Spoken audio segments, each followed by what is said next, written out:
Hello everyone, welcome back. Here are a few questions that were asked on the 31st of October. Let's begin with part 1.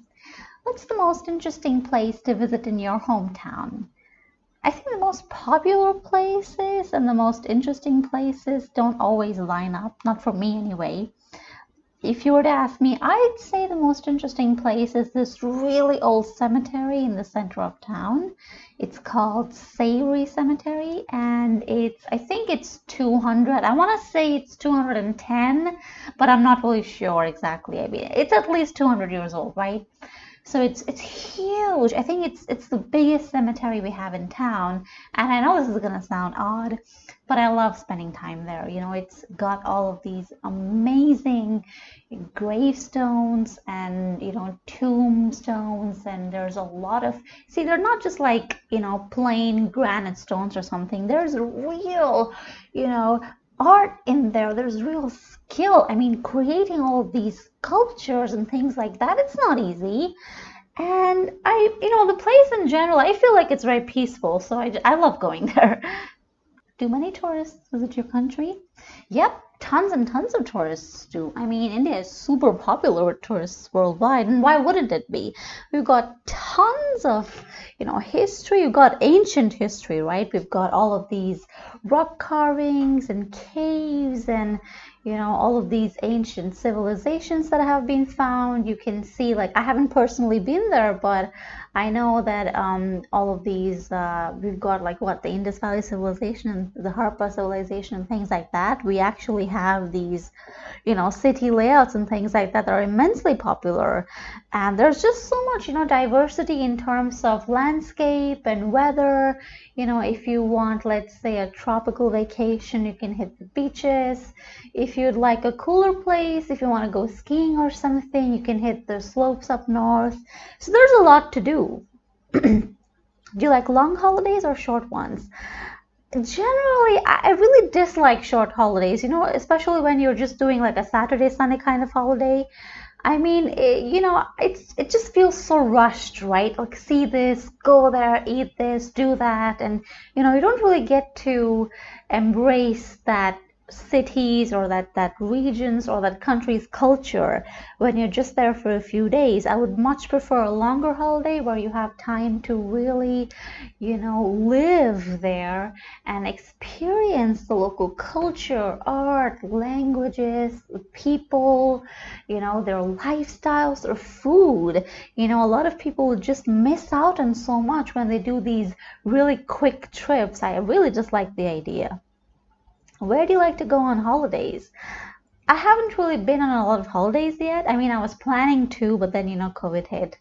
Um, but in general, I like places that are full of, a lot of old architecture. I don't know anything about architecture, right? But I love looking at these, really intricate, ornate old buildings, like large opera houses and, stuff like that. I just really enjoy it. I could stare for hours, and I do. I mean, we have this, in my city, we have this really old railway station. I think it's like 200 years old or something. And it's really beautiful design. And it makes me so sad when people don't really appreciate, what they have in front of them. So the kind of holidays I enjoy are ones where you get to experience a lot of culture, a lot of art, a lot of history. I would love to spend time living, like an average citizen there, without the work aspect, of course. Do you prefer beach holidays or city holidays? I'm gonna say neither.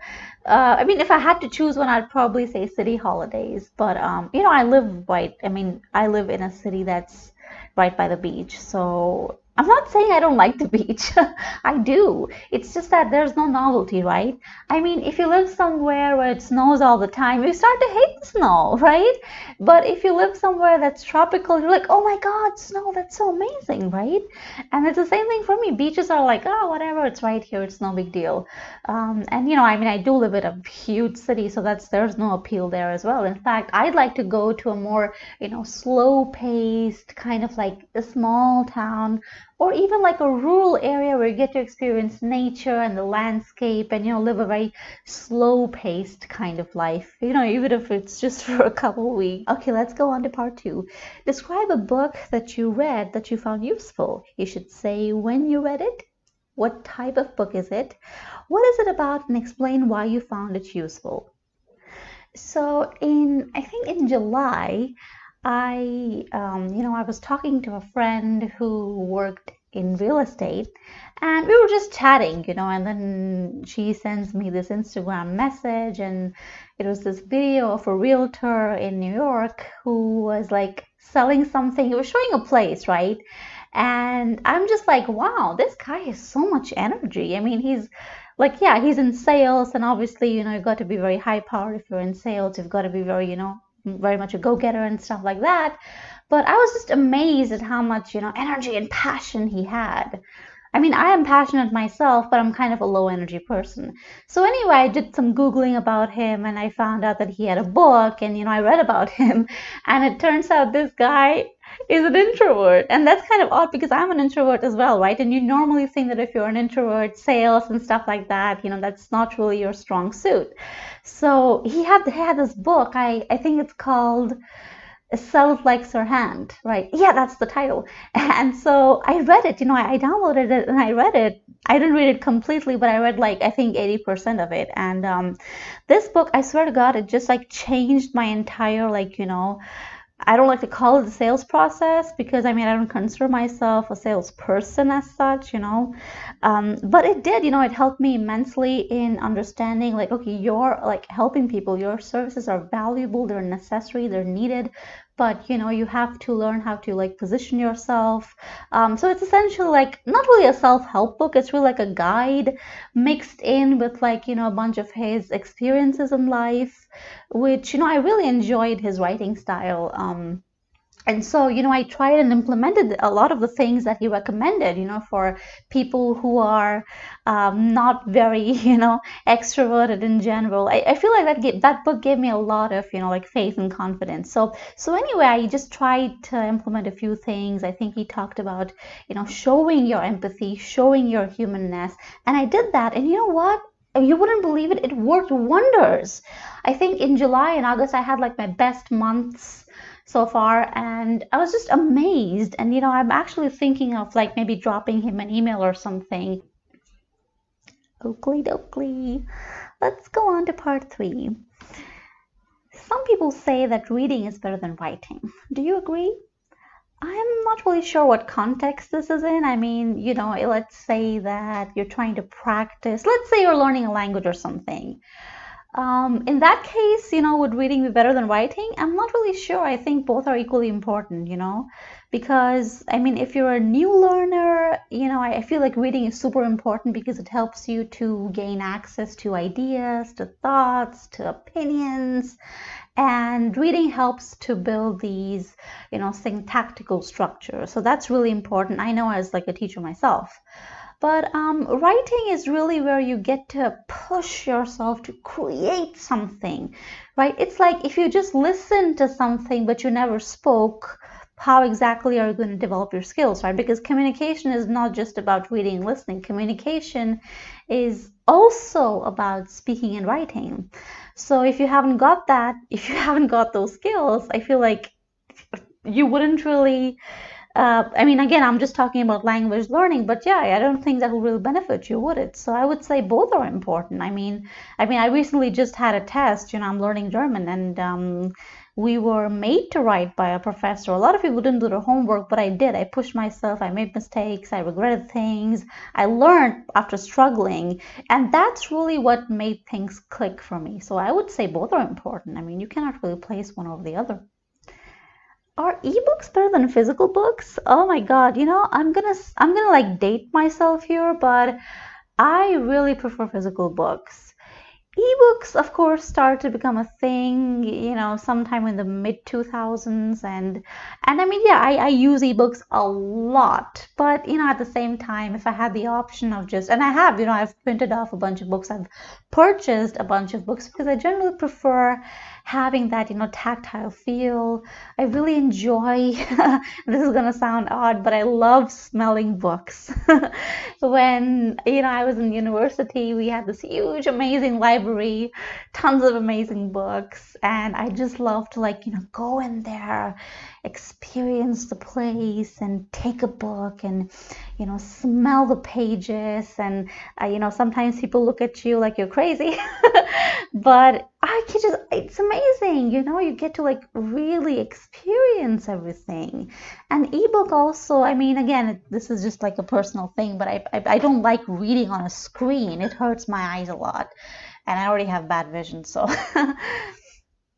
What sorts of books are the most popular with children in your country? I've worked with kids, so I know that they really enjoy books which have things that kind of pop up, like things you can touch. Those are like really young kids, like, 3 years old and 4 years old. They really enjoy touching things. It's like, you have these 3D books. Not only do things pop up, but there's illustrations and these things, where you can touch that person's face and you can feel their little nose and their mouth and stuff like that. And those are obviously for just really young kids. But in general, I would say, kids around let's say 5 to 8 years of age, they still really enjoy having vivid illustrations. I mean, I personally enjoyed that as well when I was a child. I had this wonderful, I had a bunch of books I loved reading. I still do. But my favorites were these 2 books, which were, I forgot the title, it was something about, folk tales from Russia. And they had these full page, really detailed, these beautiful, intricate illustrations for every story they had, And I'd look at those pictures for a long time, because it would really help you kind of, get a feel for the environment, for the story, Some people say adults are better than reading. Some people say that adults are better at reading than children. Is that true? Adults are better at reading. I mean, some people say adults are better at reading than children. Is that true? I mean, wouldn't it be true? I mean, children generally have a much lower, attention span. So obviously they're not going to be able to, they can read, of course. I'm not saying they can't, but adults can understand more of what's written. And of course, when you're an adult, you don't need to have, pictures and illustration to kind of help you understand things. But books for kids need to have illustrations because, they don't, first of all, they don't have a huge, they don't have a great attention span. They get bored super quick. And obviously they're so young, they may not even understand everything that, they're reading.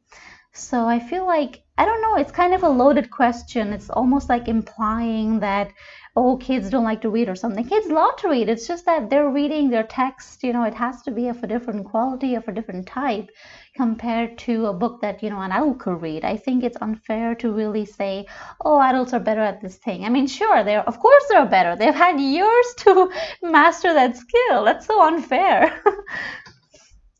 Do young people and old people like to read the same type of books?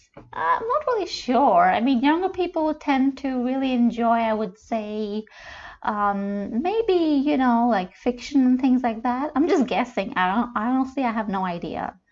I don't really know if it's, accurate to say that, why would an older person and a younger person not like the same kind of books? What's stopping them? I mean, I know lots of older people who love reading, fiction books, love reading storybooks as well. I mean, I'm an adult and hey, I read stories of folk tales all the time. So I would just say maybe, I think it's also possible that younger people may probably be reading a lot more self-help books compared to older people. Maybe it's because, their lack of experience. When you're younger, obviously you don't have much life experience. You don't have a whole lot of experience with juggling with situations, dealing with people, and a book can help you with that. I also feel like at least people of my generation are more likely to seek help when they need it and get the resources that they need. older people, in my opinion, now I don't know, if this is really true or not, but at least in what I think is that they're less likely to seek help. They're more likely to want to just, deal with things in silence, or just, not like reach out. And self-help books have become super, super popular these days. And of course, I mean, it makes sense, it's always a good idea to read something in depth that can really help you fix whatever problem you're having, whether it's with a relationship or with your work or whatever it is. All right, well, I hope you found that useful, and as always, please let me know if you'd like sample responses to any set of questions. All right, and I'd really appreciate it if you could just like my video and subscribe to my channel as well. I know you hear it all the time, but I'm trying to do something different here, and I'd really appreciate your support. All right then, see you next time.